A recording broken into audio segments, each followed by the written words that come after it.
এই দেখো আজকে আমি বাড়িতে চিকেন রান্না করলাম, কিন্তু হঠাৎ করে আমি এরকম ভাবে আয়োজন করলাম কেন সেটা যদি জানতে চাও তাহলে তোমাদের পুরো ভিডিওটা দেখতে হবে। তাই ভিডিওটা একদম স্কিপ করবে না। তো দেখো আমি আজকে নিজে হাতে মাংস রান্না করছি। এখানে কিন্তু আমার সমস্ত রকমের মশলা নিয়ে রেডি করে ফেলেছি। এইবারে শুধুমাত্র আমার রান্না করবার পালা। তাই তো গরম কড়াই তেল দিয়ে ফোড়ন দিয়ে দিলাম, আর এই গরম তেলে শুকনো লঙ্কা, দারুচিনি, এলাচ আর লবঙ্গ দিয়ে ভালো করে ভেজে নিলাম। আমার যেহেতু এইগুলো ভাজা ভাজা হয়ে গেছে তাই আমি পেস্ট করা মশলাগুলো দিয়ে দেব।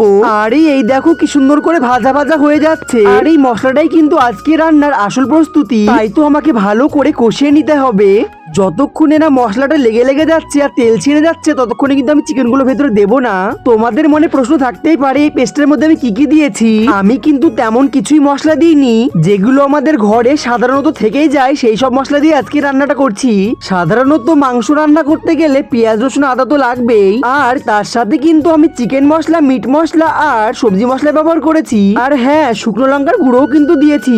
আর লবণ, হলুদ তো লাগবেই, ওটা আমি বলতেই ভুলে গেছিলাম, যেটা লাস্টে মনে পড়লো। তো আমার যেহেতু মশলাটা ভালোভাবে কষানো হয়ে গেছে তাই চিকেন গুলোও দিয়ে দিলাম। দেখো আমার মা কিন্তু তেমন ভাবে চিকেন খায় না বললেই চলে। আর আমাদের বাড়িতে এত মাছ মাংস হয় যে তার জন্য কিন্তু সবাই আমার মাকেই বলে যে মা বেশি মাছ মাংস খায়। কিন্তু সত্যি কথা বলতে আমার মা একদমই পছন্দ করে না। আমার মা বাবা তো চিকেন খাই না, চিকেনটা শুধুমাত্র আমার জন্য রান্না করা হয়। আর মাটন রান্না করলে আমি আর বাবাই খাই, কিন্তু মা দু একটা খেলে খায়, তাও খায় না বললেই চলে।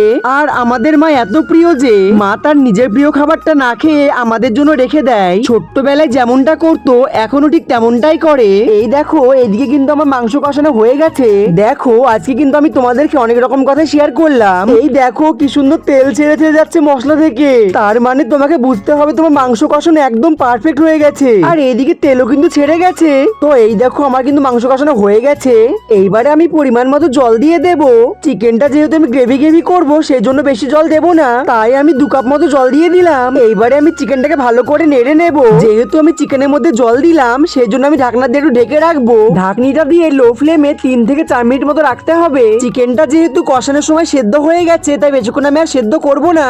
আর এই দেখো আমার ঢাকনি খোলার টেকনিকটা, এই যা ফসকে গেল, কিন্তু আমি অবশেষে ঢাকনাটা খুলেই ফেললাম। আরে এই দেখো কি সুন্দর রং হয়েছে, ঠিক যেন সেই প্রবাদ বাক্যটা, লাল লাল ঝাল ঝাল। আমার যেহেতু রান্না করা হয়ে গেছে এইবারে আমি গ্যাসটা বন্ধ করে দেব। এইবারে আমার চিকেন রান্না করা একেবারে কিন্তু হয়ে গেছে। কি মজা, আমার কিন্তু চিকেন রান্না করা হয়ে গেছে, এবার শুধু খেতে হবে। তো এই দেখো আমি কিন্তু এখানে মাংসটা নামিয়ে ফেলেছি। আর আমি কিন্তু তোমাদের প্রথমেই বলেছি চিকেনটা শুধুমাত্র আমি বাড়িতে একাই খাই, মা বাবা কিন্তু মোটেও পছন্দ করে না। আমার জন্য চিকেন মাটন হলে আমি আর ভাতে কিছুই নিই না। আজকে আমার কপাল ভালো যে আজকে আমি বাঁধাকপির ঝাল আর বেগুন ভাজা নিয়েছি। আর ডাল হয়েছিল, ডালটা তো আমি পাতেই নিইনি। আর এইদিকে দেখো আমি চিকেন ভাজতেই ব্যস্ত। আরে আমি বেছে কি করছি, সবগুলো তো আমার পেটেই যাবে। আরে যা, মাংসটা পড়ে গেল।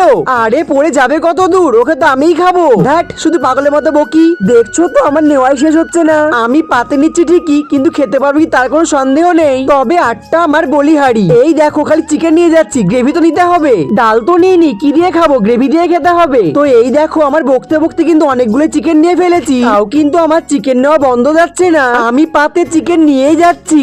আমি তো আগেই বলেছি আমার চোখের খিদে, সবটা তো আমারই, তাও আমার আট যাচ্ছে না। শেষমেশ কিন্তু আমার খাবার রেডি হয়ে গেছে, এবার আমি খাবো। ভিডিওটা কেমন লাগলো কমেন্ট করে জানিও। আর পেজ থেকে দেখলে ফলো করো, আর চ্যানেল থেকে দেখলে সাবস্ক্রাইব করে দিও।